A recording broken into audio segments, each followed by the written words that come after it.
Okay, I got some more from theories and speculations. If you have not watch it from season 1 all the way to season 3. You're going to be thoroughly entertained. But today's video, we're going to be talking about Elgin. Now, for those who've been living under a rock, I'd like about to explain. Elgin appeared in from I believe in season 2. They were on the bus with Tilia and Randall, and these were the new characters that were introduced in the From universe from season 2. Now, Elgin was a unique character in season 2. I when I watched him in season 2, I had to revisit season 2 again. I watched it from start to finish. Elgin was just there. All right. Elgin really didn't serve no purpose until later on in the season. He started having these flashbacks, and ghost and the Japanese ghost appeared, and he was just going through some things. We didn't know how much of this is going to carry over in season 3, or the impact those things happen in season 2, how they're going to reflect in season 3, and how important these this was going to impact season 3.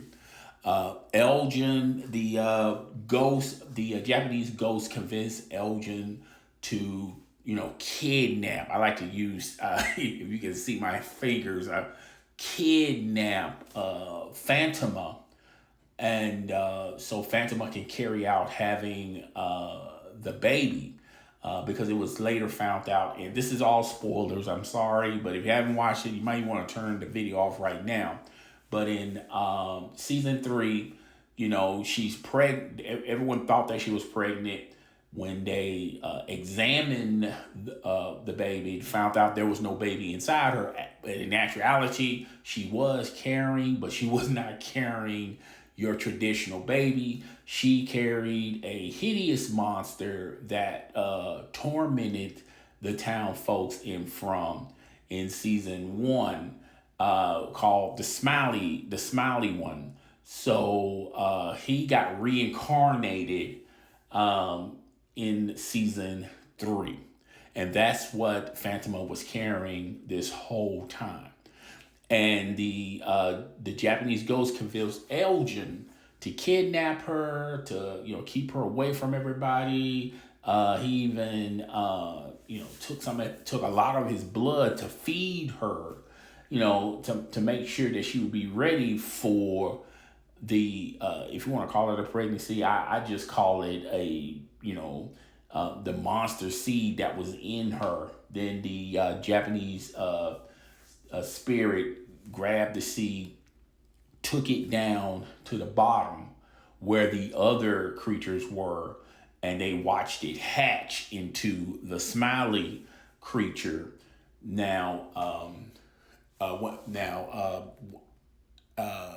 Boyd was very curious about this, and he saw the whole transformation. Now, that left into a cliffhanger. We don't know if Boyd's going to return to tell the others.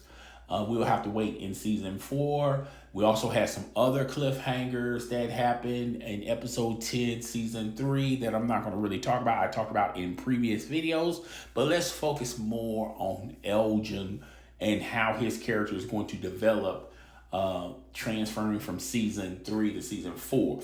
And Elgin, to me, reminds me the seasons in the year. You have summer, you have summer, fall, and winter. And Elgin has transformed from when we first met him in at the end of season 1 into season 2, and now we see him change again in season 3. Okay, in season 1, he was the shy, nerdy one. No one really knew what was the full purpose or the intent of having Elgin, and why he was picked into this town. Till we later on found out why he got chosen and why he got picked. And in season 2, you started seeing Elgin more in season 2. more from this shy guy that's not very sociable. He got some own personal things that he's dealing with, until he morphed into this more of a sociable, talkable guy, a nice guy. And Sarah said it best in season 10. The spirit, this world that they find themselves trapped in, they always pick on the ones that are easy to convince and get to do their dirty deeds. That they did that with Sarah in season 1, and now they're doing it with Elgin. Okay, because the spirits are telling him to do something, and if he do these things, they can leave. And they are coerced and convinced that they're going to be able to leave, only to find out they're not going to leave, and they just did all that for nothing, but for the benefit of this spirit world. Okay, these voices, these spirits, and things of that nature. Okay, so Elgin got coerced by them, and Elgin fully believed in the lady. And Sarah knew that he was not going to tell Boyd and the others what Phantoma was located at. So she had to do what Boyd was about to do, but Boyd wasn't going to go all the way with it. Sarah knew you have to go all the way to get him to finally tell the location of Phantoma, which he pretty much did. And Phantoma, they get there, and they get there just in time. Phantoma has already conceived the creature seed, and they all grab Phantoma, and Boyd left, and then Boyd tells everyone to go back, and he's going to investigate further. Well, Elgin, Sarah had to torture Elgin to get him to tell them where they were at. And when you look at the gruesome, man, she gouged she put his eye out, fingers are twisted.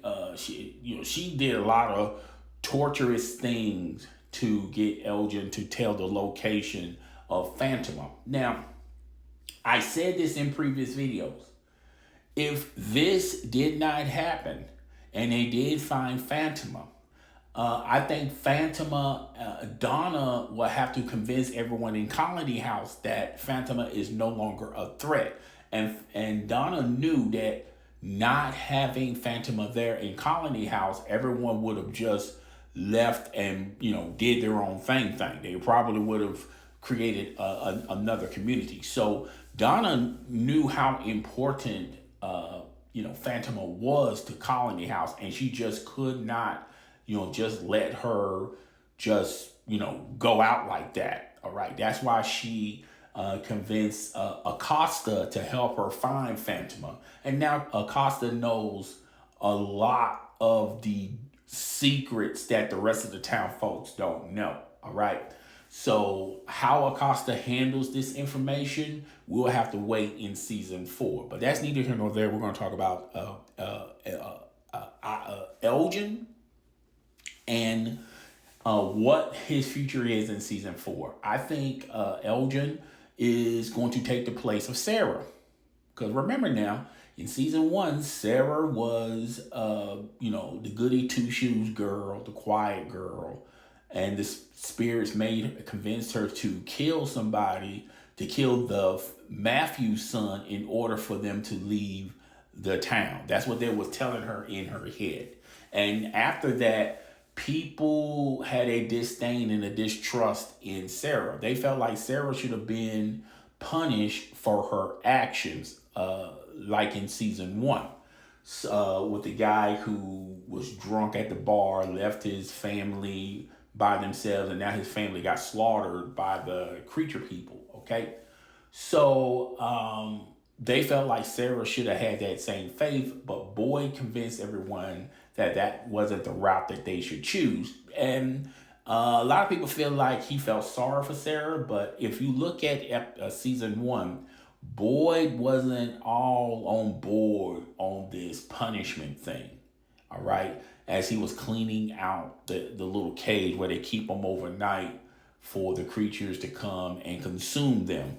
Boyd felt like they're no different than those creatures that they run from at night. Continuing that, so he felt like that wasn't the route to go. He felt like that was he wanted to use that as a form of getting people to act right, to be prepared, to not do any sinister things with the town folks there. And he felt like that was a tool for everyone to look at, like, hey, if we have any distrust in you or disdain for you, or if you do something for against the town folks, we're gonna lock you up in this little cage thing. We're gonna let the creatures come and eat you up, okay, at night. You're not gonna have the talisman to protect you, okay. He was using it for a scare tactic. He didn't think in 1,000 years that was going to actually go through with this. And when he went through with this, he had some results. I mean, he had some, not results, but he had some resentment about that, okay? And he felt like that wasn't the way to go. And that's why he spared Sarah, because he didn't want Sarah to have that same fate. Now, if he didn't believe that and he let Sarah go in there, I feel like Sarah is one of the key important factors of them knowing why are they there. Having Sarah alive, it's more beneficial to have Sarah alive and people not trusting her and having her walk around. It's more important to have her alive for the intel that she knows than for her to peril in that little entrapment. And now they're not even any closer to why they're in this situation. So that's what Boyd came to the conclusion of. And I felt like everyone at the town did not agree with Boyd. But when Boyd made that decision, he knew it was going to be, it was going to be a gift and a curse type of decision.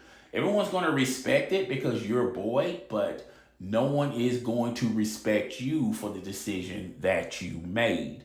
And that's why everyone was having distrust in Boyd. And Acosta knew that, okay? So I feel like in season 4, Elgin is going to be the new Sarah in season 4. People are not going to trust him. I just don't see how he's going to continue to live in Colony House with him and Phantoma. One of those two, I'm about to say Fantasia. If you want to free yourself. Phantoma. Okay, so Phantoma, all right. So, Donna and I feel like Acosta is going to make this decision. Who stays and who goes. Either Phantoma or Elgin. And I think Acosta is going to convince Donna to keep Elgin because technically he was an innocent victim that was fooled in believing that he found the way. He was the one that's going to get everyone out there, get them out from this town. And I think Acosta is going to play on the heartstrings of Donna and say, hey, look, remember... I forgot that older guy's name, who happens to be Donna's real husband, Dale. Okay, he thought that he was going to figure out a way to get us out of here. He went in the faraway tree and he ended up dying in the pool. And I think that's going to serve. I think Acosta is going to play on the heartstrings of Donna, and Donna is going to have to make a choice, either. Elgin stay or Phantoma stays. And I think the conclusion is going to be Phantoma is going to leave. They're going to stay with Boyd in the post office, okay?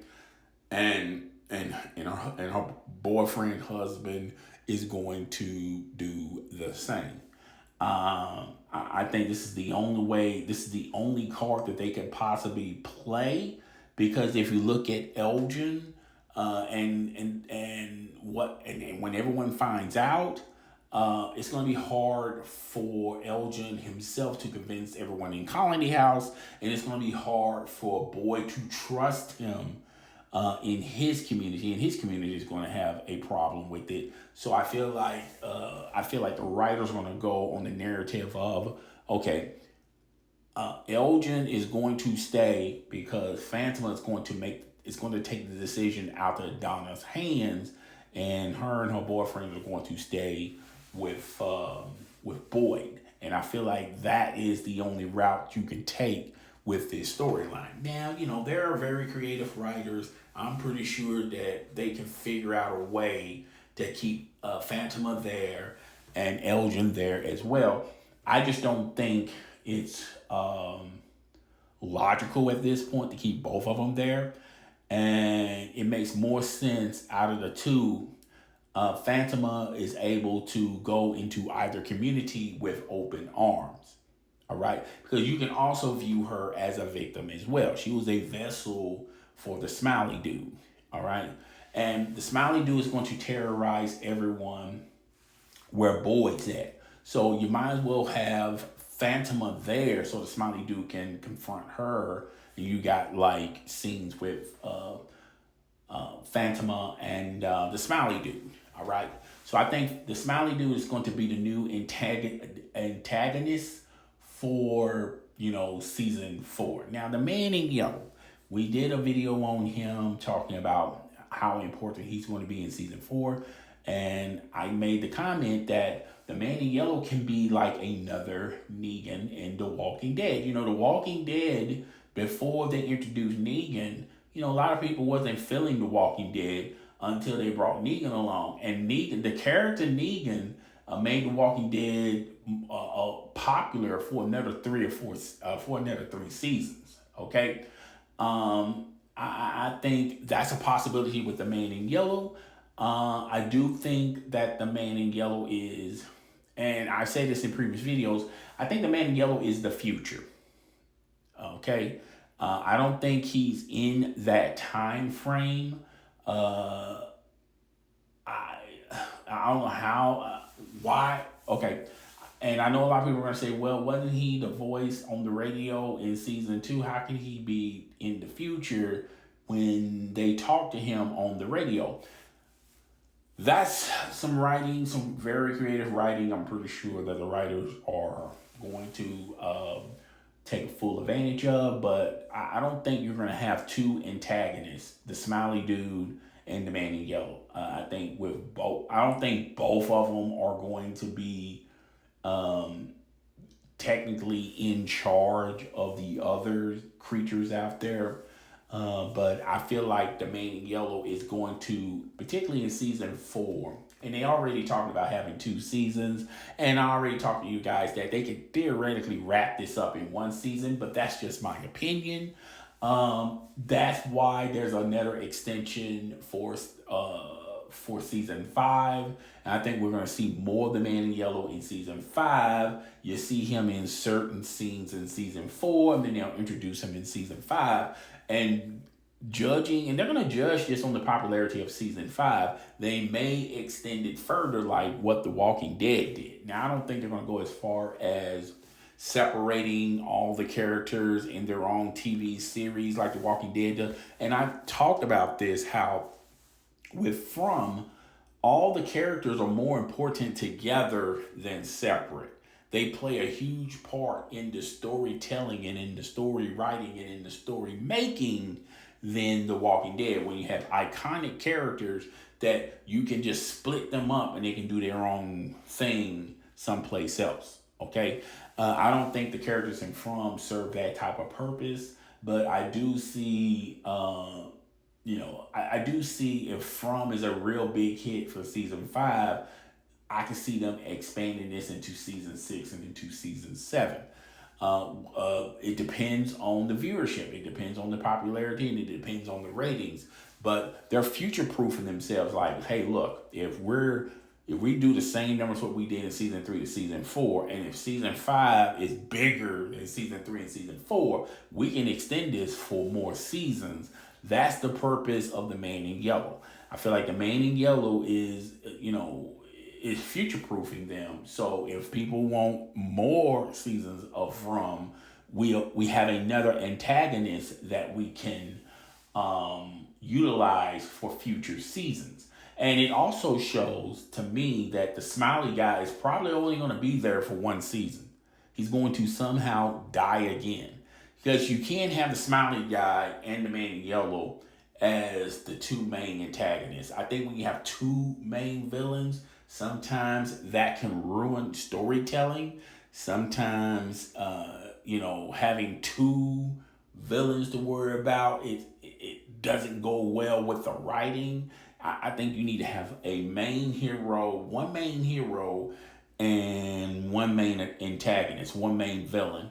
And something's going to happen to the Smiley guy in season 4. I don't know if he's going to die or he's going to be more helpful for the people in the town.